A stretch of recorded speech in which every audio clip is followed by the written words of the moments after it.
David Hyde Pierce was a mainstay of prime-time television for more than 10 years.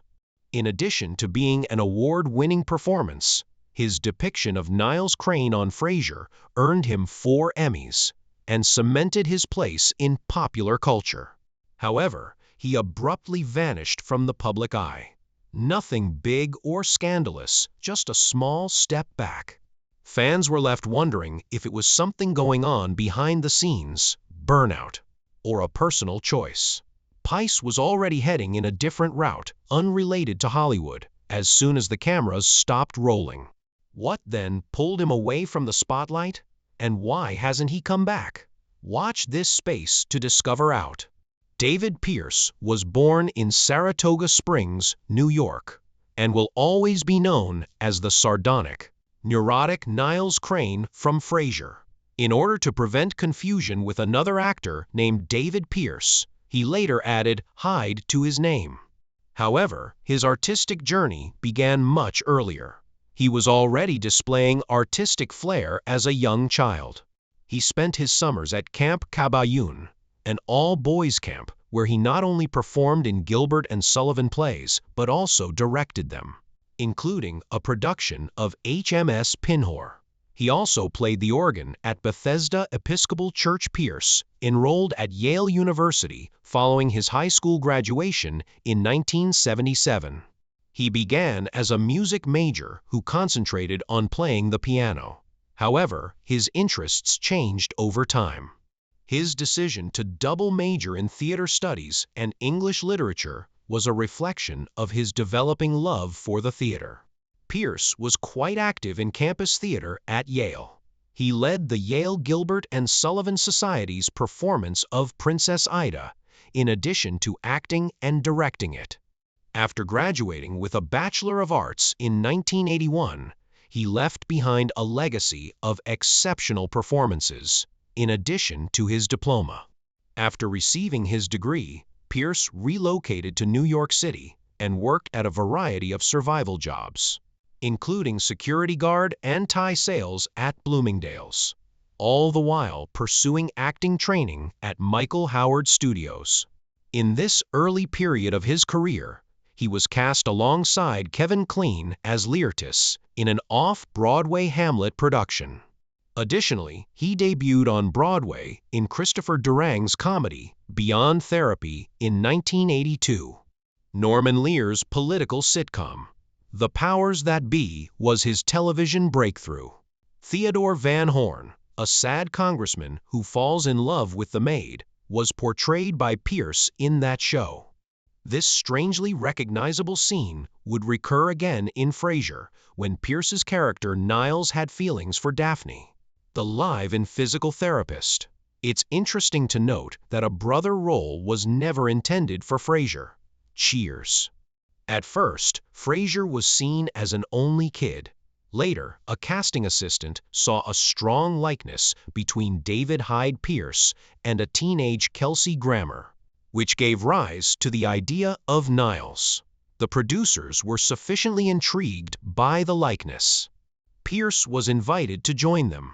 Despite the lack of a screenplay, they discussed the identity of this brother for almost an hour, discussing concepts such as Frasier being a Freudian and Niles being a Jungian. Frasier, a spin-off from the popular sitcom Cheers, debuted on NBC on September 16, 1993, shortly after they offered him the role. The focal point of the program was Kelsey Grammer's character, Frasier Crane, a radio psychiatrist who had already gained popularity among viewers during his years on Cheers. Following his character's departure from Boston, Frasier reunited with him and began a new chapter in Seattle, Washington. The spin-off swiftly established its own personality despite being based on a well-known character. Frasier leaned into wit, sophistication, and a much drier sense of humor, more akin to a British comedy than a standard American sitcom, whereas Cheers embraced the lives of regular working-class bar patrons. Frasier Crane's role on Cheers had a fairly narrow original purpose. He was intended to be Diane Chambers' Shelley Long's short-term romantic lover in order to cause friction with her former partner, Sam Malone Ted Danson. However, Frasier's popularity among fans was so great that the writers decided to make him a series regular even after Long left. Frasier had grown to be such a distinctive character by the time Cheers ended that a stand-alone series seemed like a logical next step. But Frasier was more than a continuation. It was a reimagining. In an effort to move on from the past, the new show divorced Frasier's wife and gave her exclusive custody of their son Frederick. This narrative choice allowed the spin-off to create a new world centered on Frasier without having to rely on the Cheers ensemble. Frasier's life was rebuilt in Seattle with a fresh group of vibrant personalities. His father, Martin Crane, played by John Mahoney, and his younger brother, Niles Crane, played by David Hyde Pierce, were at the center of them. The show revolved around their family dynamic. After Frasier needed care due to a hip injury, Martin, a frank and straightforward retired police detective, moved in with him. This setup led to an instantaneous comic confrontation. Frasier was a neurotic, cultivated intellectual who was always at odds with his father's more realistic and grounded perspective on life. It wasn't just Martin who moved in.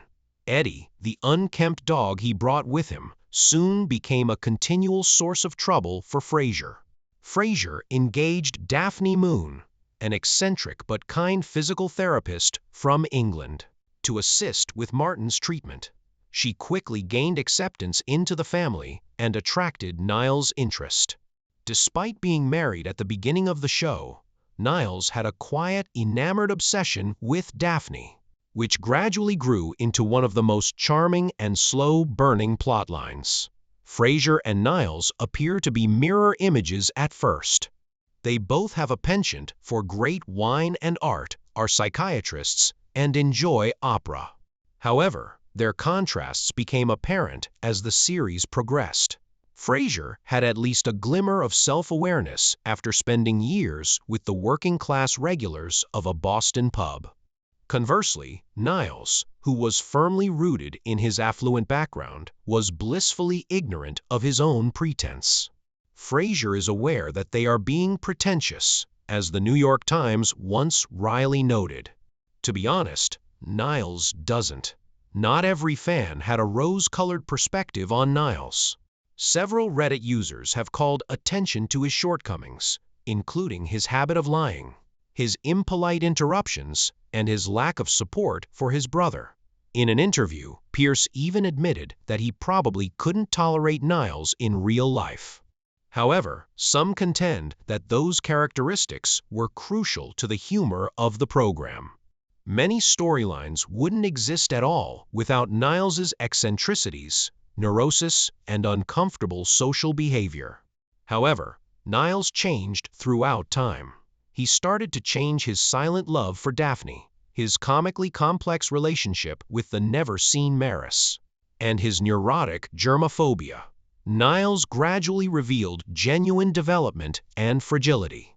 Once merely an unreachable fantasy, Daphne became his compass, drawing him out of his nervous bubble and providing him with the emotional stability that Frasier himself was never able to achieve. Although the program was named after Frasier, many viewers think that Niles was the one who gave it its genuine emotional core. David Hyde Pierce had 11 consecutive Emmy nominations and 4 wins for Outstanding Supporting Actor in a comedy series between 1993 and 2004. Niles was the overwhelming favorite in a Reddit fan survey, demonstrating how much he connected with viewers. David Hyde Pierce unexpectedly moved away from the sitcom industry that made him famous and into the bright lights of Broadway once Frasier concluded.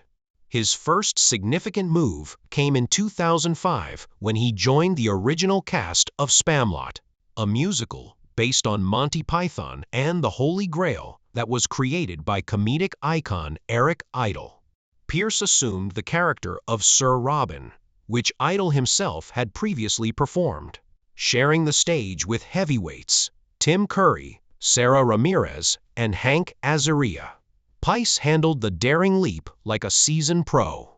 It might have gone any way for someone who just finished 11 years of a popular television comedy. Pierce, however, did more than just compete. He demonstrated his belonging. He had a genuine stage presence, strong vocals, and humorous timing. It signaled the start of a new era in which theater would go beyond a side project. In his career, it turned into a second act. A year later, he was cast in the lead role of Curtains, a musical mystery comedy written by Rupert Holmes and featuring music by the renowned Chicago film crew Kander and Ebb. Pierce as Frank Chaffee, a detective with aspirations of becoming a Broadway star in Curtains. Reviews for the show itself were divided, but Pierce's performance was particularly noteworthy. He was praised by critics as the focal point of the play. The New York Times described his performance as a Broadway breakout. His comedic flair was evident, and he had a terrific theatrical relationship with co-stars Deborah Monk and Frasier alum Edward Hibbert. This was more than a victory. Pierce's reputation as a theater star was cemented by it. His personal life, which he had kept meticulously secret during Frasier's run, naturally came into focus as his stage profile rose. He avoided dating-related queries in early interviews, which sparked rumors. Additionally, Pierce discreetly revealed in 2007 that he had a long-term relationship with producer and writer Brian Hargrove.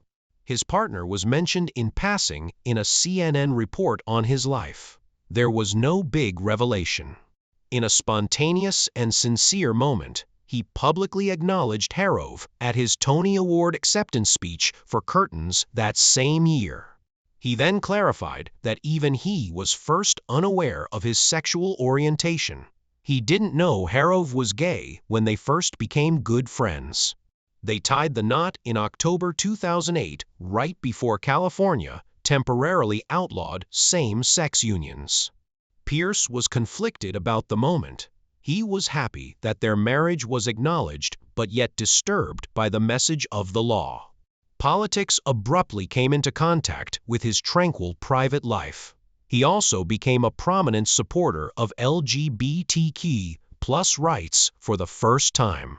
Pierce started speaking out in public because he felt that visibility was important and was no longer satisfied with letting his private life speak for itself. He admitted that it felt dishonest to silent because of his fame. His support for LGBTQ+ rights grew over time. In 2007, the year he came out, he was appointed national spokesperson for the Alzheimer's Association, a subject close to his heart. He was frank about the illness in interviews. A sickness that gradually destroys your brain and doesn't quit till you are dead. He testified before Congress because he was so passionate about the issue and urged lawmakers to treat Alzheimer's as seriously as any other significant public health emergency. Pierce saw it as more than just advocacy. Family was involved. Long before Alzheimer's was widely recognized, in the 1980s, his grandfather had been afflicted with the condition.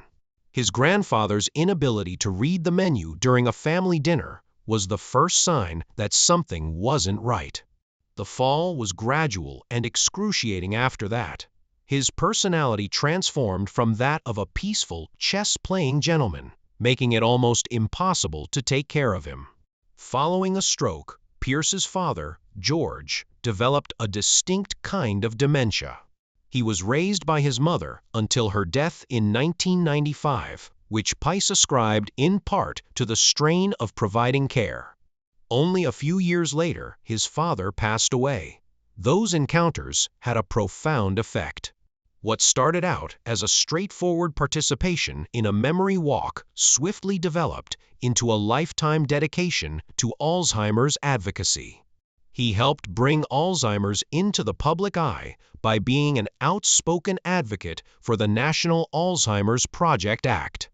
At the 2010 Tony Awards, Pierce gave an emotional speech in which he accepted the Isabel Stevenson Award. In it, he mused on the frailty of memory itself and vowed to never forget that night or the cause. Pierce kept up his work in theater and movies despite his increasing activism.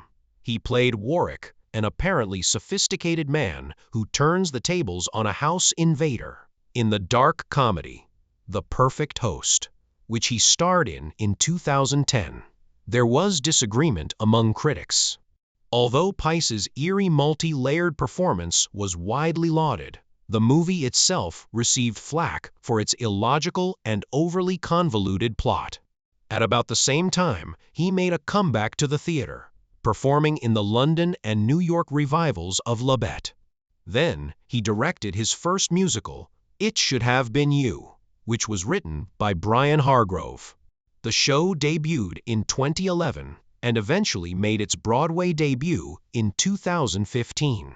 The show, which starred Tyne Daly, received mixed reviews. Some thought it was a little too traditional, while others commended it for its heart and comedy.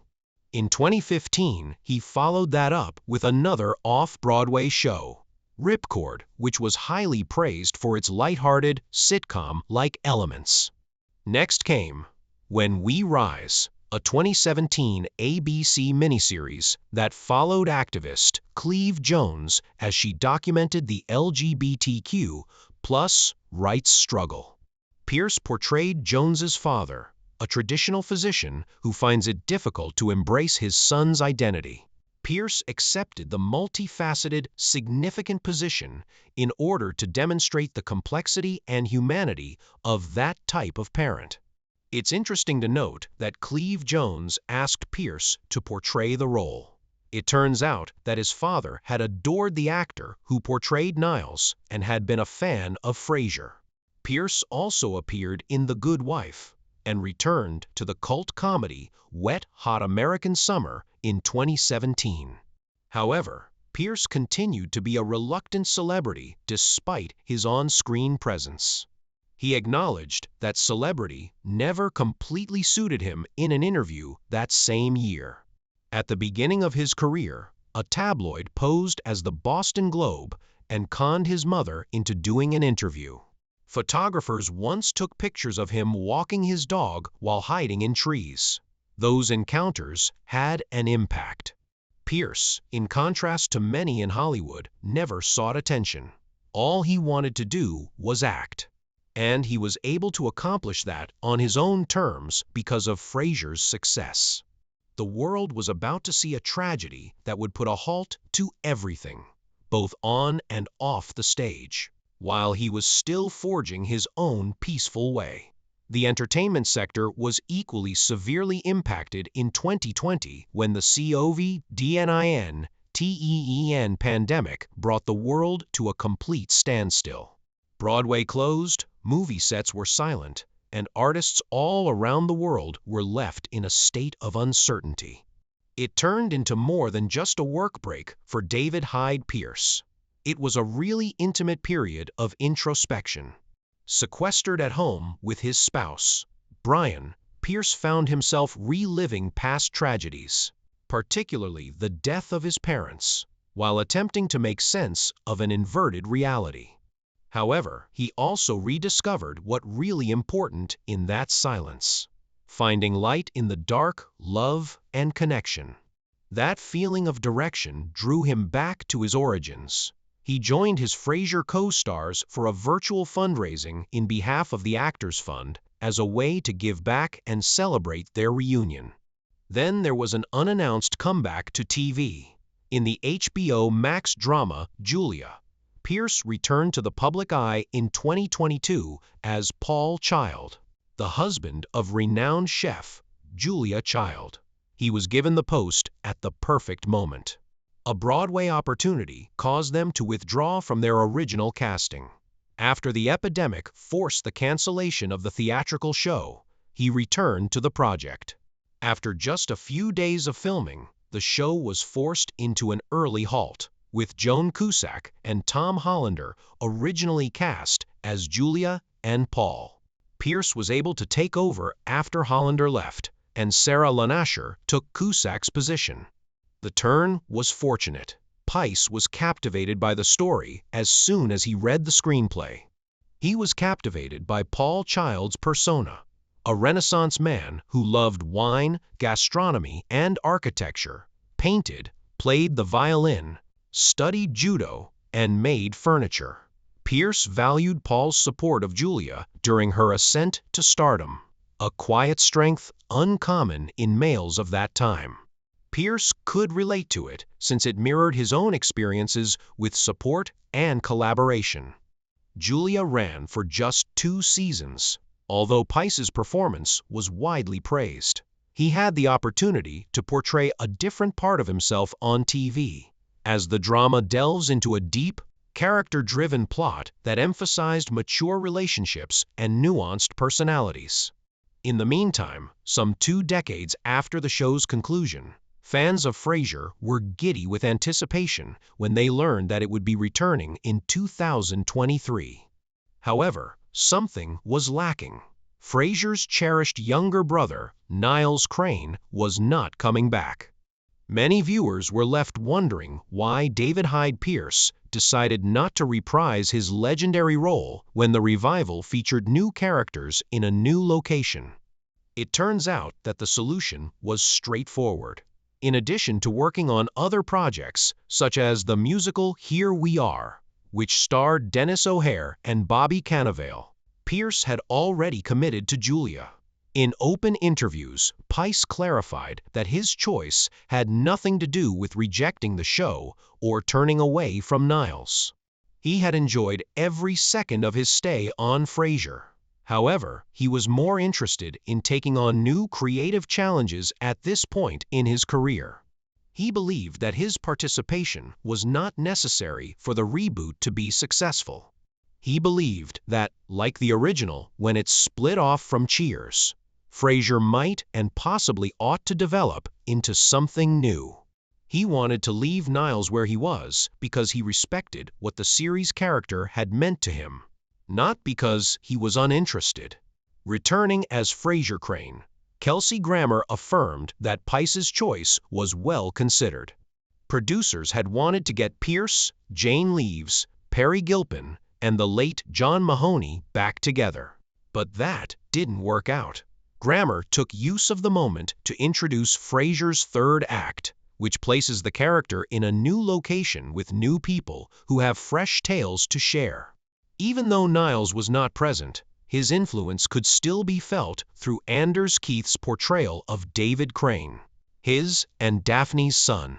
A number of well-known characters, such as Lilith and Rose, made cameos, but the sibling rivalry that characterized a large portion of the first series was conspicuously missing. Pice hasn't shut the door entirely yet.